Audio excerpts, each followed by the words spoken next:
we don't have a junk drawer in our house. I know this is shocking, but we literally don't have a junk drawer. Mr. Romo is our guide on this field trip. So as not to attract attention to myself, I'm disguised as a hipster, wearing a dirty gray turtleneck sweater, a purple cardigan, green trousers, and tennis shoes. I'm speaking into a microphone which is cleverly concealed and very convincing. Okay, so we made it alive, and here we are. We're going to go in and talk to Katie about some packing pointers. Very, very favorite clients, and That's nice, thanks.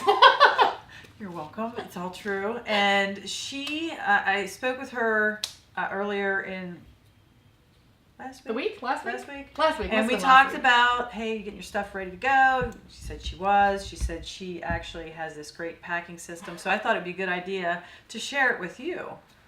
But I really wanted to start packing early because for me, I know that right before the move, I get really stressed out and I kind of have a slump where I become inactive. And so what I wanted to do is I wanted to pack up all the stuff that we weren't going to use to give myself that week break. Mm-hmm. And so that like 2 or 3 days before the movers came, I would have enough energy to really go through and properly pack all of the stuff that we were using. You purged a lot too. Yeah, we had a lot of fun with it. I read the Marie Kondo book about Magic, the Art of Tidying Up. Okay. It's great. It's great. Now I get that a lot of people probably would read that book and over-purge because depending on the mood that you're in, you could want to get rid of more stuff. Mm-hmm.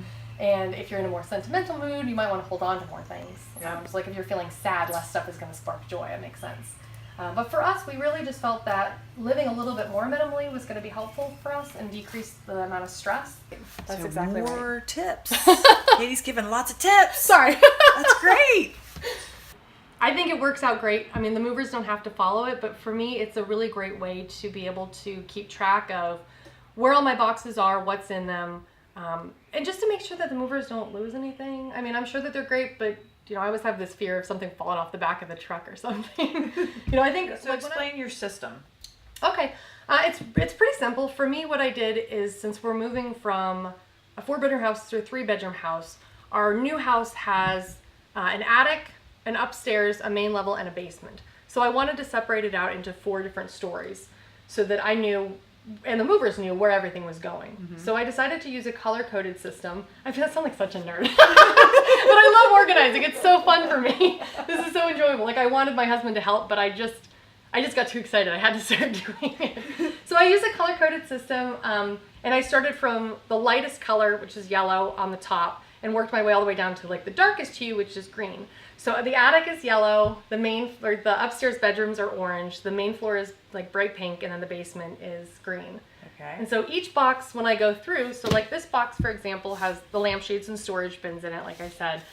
So it gets a pink tag because it's going to the living room. So I write on the top of the box what's in it, so lampshades and storage bins. I put a pink, these are just labels. They're just like a little color-coded label. I stick the label in there and then I write the number of the box on there, and then underneath it I write which room they're going to. Okay. So living room, dining room, kitchen, whatever.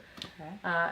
And then for my staging system, I just have started everything in the attic in the front. And then as you move back, you go to the upstairs boxes, the main level boxes, and then the basement boxes are in the back. Okay. So that when the movers are putting it in, they can put these front boxes into the back of the moving truck. So the first boxes they'll bring out are going to be the ones in the basement.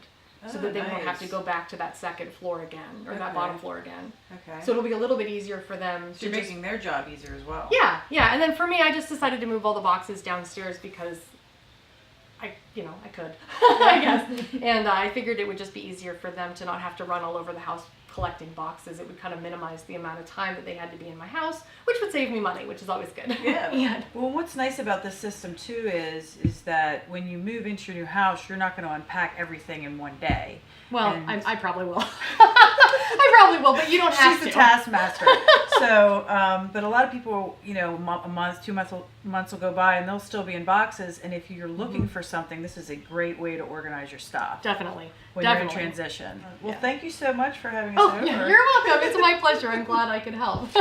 This is super fun. Thank you.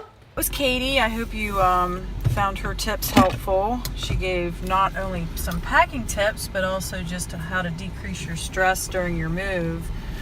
I just love her. She's a taskmaster and she gets every job done. And when they were preparing their house to sell, She had a checklist, believe it or not. Of course she did. But I think organization is really important when you go through this process because it can be so stressful. So that's it.